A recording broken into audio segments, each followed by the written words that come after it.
हे प्रभु मुझे ऐसी पत्नी दीजिए। अरे भगवान ने कहा ठीक है, आज से 4 दिन के बाद मनु महाराज आएंगे तुम्हारे आश्रम में अपनी कन्या को लेकर के। उस समय कदम नखरे इत्यादि मत करना कि नहीं नहीं मेरी विवाह करने की इच्छा नहीं है। और वो कन्या बहुत योग्य है, उसके साथ तुम क्या कर लेना, विवाह कर लेना। और महाराज भगवान क्या हो गए, जब अंतर ध्यान होने की भगवान जाने को तैयार हुए तो कर्दम ऋषि ने चरण पकड़ लिए।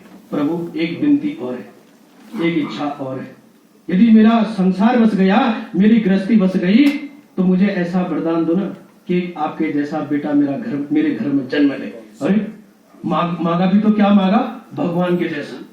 और महाराज इस संसार में भगवान के जैसा कोई दूसरा है क्या?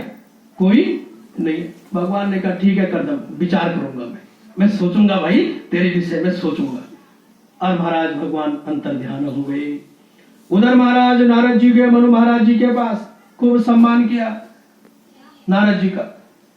अरे राजन क्या कर रहे हो, कन्या की चिंता सता रही तुम्हें, जाओ अपनी कन्या का विवाह कदम ऋषि के साथ करा दो। महाराज जो दिन भगवान ने बताया था ना कदम ऋषि को, ठीक महाराज उसी दिन मनु महाराज जी शतरूपा जी अपनी पुत्री देवहूति को लेकर के कदम ऋषि के आश्रम में महाराज चल दी। इधर दूर से दृष्टि दूर पड़ गई कदम ऋषि की। अरे मेरे आश्रम में तो मनु महाराज जी आ रहे हैं कन्या को लेकर के। अब मन में सोच रहे भाई ये मेरे अतिथि हैं, और जो ये देवहूति है ना, ये मेरी होने वाली पत्नी है, इसके साथ मेरा विवाह होने वाला है। मुझे पहले इसकी परीक्षा लेनी चाहिए कि ये मेरे लायक है या नहीं है। तब महाराज कदम ऋषि जी ने क्या किया, अंदर से 3 आसन लाए और 3 आसन महाराज बिछा दिए अलग अलग। जैसे मनु महाराज शत्रुपा के ऋषिवर प्रणाम, बैठो बैठो आइए, उन्हें आसन दिया महाराज बैठने के लिए। मनु और शत्रुपा तो महाराज अपने अपने आश्रम में बैठ गए, लेकिन देवहूति नहीं बैठी, क्योंकि जानती है कि ये मेरे होने वाले पति है। और यदि मैं अपने पति के बिछाए आसन में बैठूंगी ना, तो एक तो मेरे पति की आयु क्या होगी, इसमें कम होगी। तो माताओं, जो स्त्री अपने पति के बिछाए हुए आसन पर बैठती है ना, वो हमेशा अपने पति की आयु को क्षीण करती है। क्या करती है? कम करती है। आवे ना बैठे, हाँ यानी कि लिहाओ जी ते कुर्सी, अब वो बिचार भी लिहा नुक बैठी हो मुझको है। और जो स्त्री महाराज अपने पति के चरणों में बैठती है ना, हमेशा अपने पति की आयु को क्या करती है? बढ़ाती है। अब देवहूति महाराज देखो कितनी बुद्धिजीवी है, सोच रही है बैठूंगी तो आयु कम होगी, नहीं बैठूंगी तो आसन का अपमान होगा है?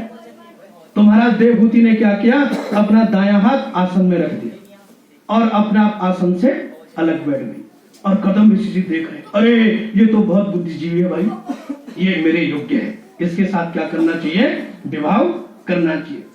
अच्छा मनु महाराज जी बोले, हे ऋषिवर, ये मेरी कन्या है, बहुत भोली भाली है, मेरी इच्छा है कि मैं इसका विवाह तुम्हारे साथ करा दूं। हाँ राजन, विवाह करने की इच्छा तो मेरी भी है, लेकिन भैया मेरी एक शर्त है। भाई क्या शर्त है तुम्हारी? अपनी कन्या को जाके पूछ लो। जिस दिन एक पुत्र मेरे यहाँ जन्म ले लेगा, उसी दिन मैं संन्यास ले लूंगा। क्या ले लूंगा? संन्यास ले लूंगा। अब मनु महाराज जी पहले तो सोच में पड़ गए, देखो बड़ी मुश्किल से तो लड़का मिला, अब उसने भी ऐसी शर्त रख दी। और महाराज मनु महाराज जी गए, देवहूति से पूछा, बेटी भैया कदम ऋषि की तो ये शर्त है। हाँ पिताजी, मुझे भी जीवन में ऐसे ही पति की जरूरत है, मुझे ही ऐसे पति की क्या है?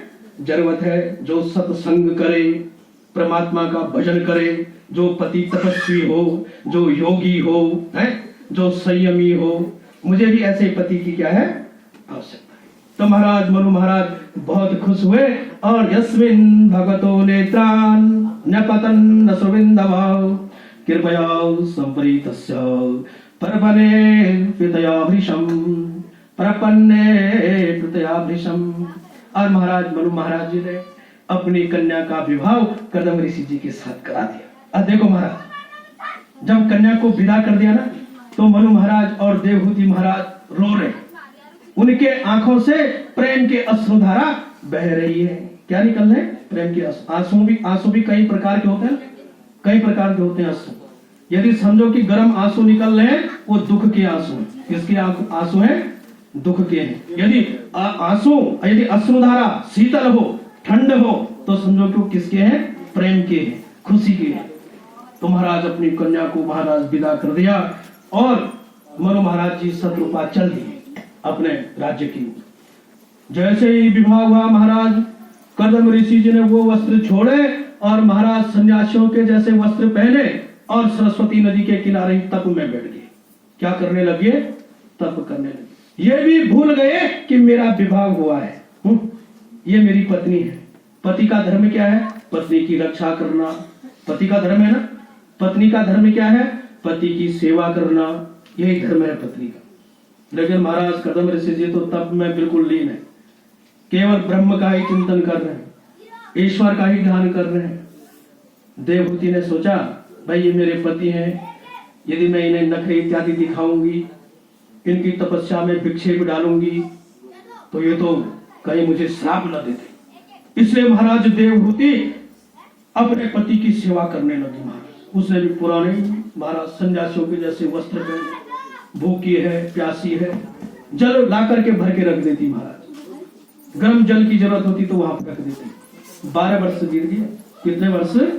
12 वर्ष। योगी भगवान मानो कि ये कहना चाह रहे हैं कि तुम्हें घर छोड़ने की जरूरत नहीं है, तुम अपने घर में रह करके भी तपस्वी बन सकते हो। क्या बन सकते हो? तपस्वी बन सकते हो।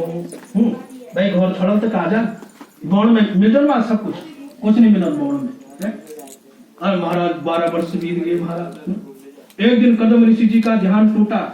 आंखें जब खुली ना, अरे मेरा तो विवाह हुआ था, ये तो मेरी पत्नी है। महाराज वो बिल्कुल कमजोर हो गई, दुबली पतली हो गई देवहूति।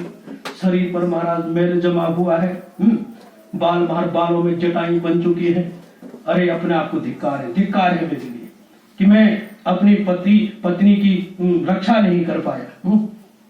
फिर कहा, हे देवी देखो, मैं तुम्हारी इस तपस्या से बहुत खुश हूँ, मांगो तुम्हें क्या चाहिए।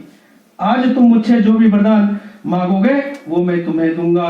ऋषि वाचो बाडमुड्डोडु कामोहम प्रमता च तवात्मजा आवयोरनुरूपा सावादो वैवाहिको विधि। मांगना देवती क्या चाहिए तुझे। अब महाराज तुम्हारे पति देव जी तुम्हें कहे कि मांग भाई क्या चाहिए, तो तुम लोग क्या मांगल? बड़े देवती खूब बड़ो बड़ो हार है, अजल नया मॉडल चले जाए। लेकिन महाराज देवहूति क्या कह रही है, अरे मुझे आप जैसे पति मिले हैं, इससे ज्यादा मुझे क्या चाहिए भाई। और हे ऋषिवर, यदि मुझे वरदान देना ही चाहते हैं ना, तो ऐसा वरदान दीजिए मेरा सौभाग्य हमेशा क्या रहे? अखंड रहे, मैं हमेशा सौभाग्यशालिनी ही रहूं। देखो महाराज, पत्नी का सबसे बड़ा आभूषण क्या है? उसका पति। क्या है? यदि कुछ नहीं है ना, कोई बात नहीं, लेकिन यदि उसका पति ठीक है, योगी है, तपस्वी है और महाराज सामने है, तो उसका सबसे बड़ा क्या है?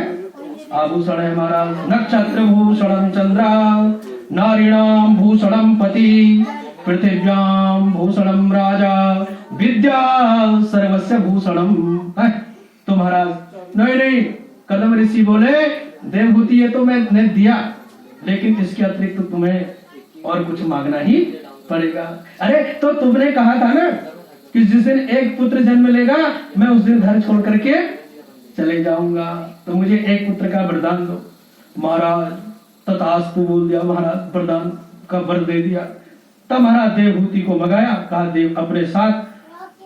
कदम ऋषि जी ने कहा कि देवहूति देखो, जो ये बिंदु सरोवर नाम का तीर्थ है, तुम इसमें स्नान करने चलो पहले। महाराज जैसे ही देवहूति उस तीर्थ में सरोवर में स्नान करने के लिए जाने लगी ना, तो महाराज कई अप्सराएं सेवा करने के लिए महाराज उस सरोवर से ही क्या हो गई? प्रकट हो गई। उन्होंने देवहूति का हाथ पकड़ा और महाराज उस सरोवर में स्नान करने के लिए देवहूति को लेकर के जब गए, स्नान कराया, उबटन लगाया। जब स्नान करके महाराज बाहर आई देवहूति, तो उसका शरीर क्या बन गया? दिव्य बन गया। क्या बन गया? दिव्य बन गया। महाराज बड़ी सुंदर दिखने लगी। तब महाराज कदम ऋषि जी ने क्या किया, हाथ में जल लिया और एक जल लेकर के जैसे संकल्प किया ना, तुरंत वहां पर कामक नाम का विमान प्रकट हो गया महाराज। कामक विमान मतलब वो विमान कैसा है, उसे वो न तो उसे पेट्रोल की जरूरत है और न तो महाराज उसे डीजल की ही जरूरत है महाराज। जहां चाहे वो विमान वहां उड़ सकता है, जहां चाहे, जिस देश में चाहे उस देश में उड़ सकता है महाराज। तब महाराज कदम ऋषि जी ने क्या किया, देवहूति को उस विमान में अपने साथ बैठाया महाराज। कई वर्षों तक महाराज देवहूति और कदम ऋषि माताएं वहीं बैठ जाएं, भेद बात बाद में लग जाएगी। महाराज उसी विमान में घूमने लग गए महाराज। देव राज्यम बदम से ददमोग योगा मायाधिपे त्वयि विभो तदवे विभरता यस्ते गदाई समय सकृदंग संगो भूयाद्गरी यसी गुणम प्रसव सतीना। महाराज विचरण कर रहे, घूम रहे। कुछ दिनों के बाद महाराज जब वो विमान धरातल पर उतरा, जब वो विमान पृथ्वी में आया ना महाराज, तो महाराज कदम ऋषि के यहाँ महाराज एक साथ 9 कन्याओं ने महाराज जन्म लिया। कितनी कन्याओं ने? 9 कन्याओं ने महाराज। 9 कन्याओं का मतलब होता है भक्ति कितने प्रकार की होती है? 9 प्रकार की। भक्ति कितनी प्रकार की होती है? 9 प्रकार की महाराज। श्रवणम कीर्तनम विष्णु स्मरणम पाद सेवनम अर्चनम वंदनम दास्य साख्यात्म निवेदनम। साख्यात्म निवेदनम श्रवणम, भाई ये भी भगवान की भक्ति है। भगवान की कथा सुनना, आरती करना, स्मरण करना, ध्यान करना, मंदिर में जाकर के उनकी सेवा करना, तो 9 प्रकार की भगवान की क्या है? भक्ति है। लेकिन भगवान की जो सबसे बड़ी भक्ति है ना, पता वो भक्ति कौन सी है? सेवा। कौन सी भक्ति? सेवा। भाई जैसे यहाँ पर कथा चल रही है और किसी ने देखा कि भाई यहाँ पर पत्तल पड़ा हुआ है, यहाँ पर कूड़ा पड़ा हुआ है, अरे यहाँ पर तो भगवान का स्थान है भाई, यहाँ पर गंदगी नहीं होना चाहिए, नहीं होनी चाहिए, और उसने वहां पर क्या कर दी? सफाई कर दी। वही सबसे बड़ी क्या है? भक्ति है महाराज। देखो युधिष्ठिर महाराज जी के राजसूय यज्ञ में ना भगवान श्री कृष्ण जी ने पत्तल उठाने का काम किया था। क्या किया था? पत्तल उठाने का काम किया था महाराज।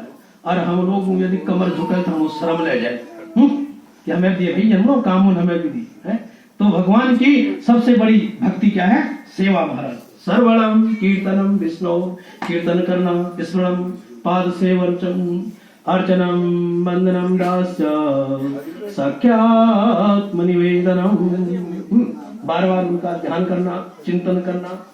महाराज जब 9 कन्याओं का जन्म हुआ ना, कदम ऋषि बोले देवहूति मैं तो भैया चल दिया तपस्या करने के लिए। अरे ऋषिवर ठहरो ठहरो रुको, तुमने तो पुत्र की बात की थी, ये तो कन्या है, तुम चले जाओ कोई बात नहीं, लेकिन पीछे शांत रहे, लेकिन अपने इन पुत्रों की क्या कर दो?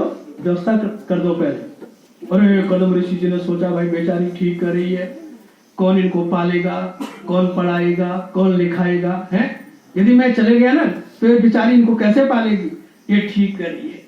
तब महाराज जैसे जाने को तैयार हुए ना, फिर याद आ गई भगवान की। अरे देवहूति तू चिंता मत कर, भगवान ने मुझे वचन दिया था कि हे कदम मैं जरूर तेरे घर में पुत्र के रूप में आने का प्रयास करूंगा, इसलिए देवहूति तू भगवान का ध्यान कर, सुबह शाम भगवान का भजन कर है, और मैं भी तप करता हूँ।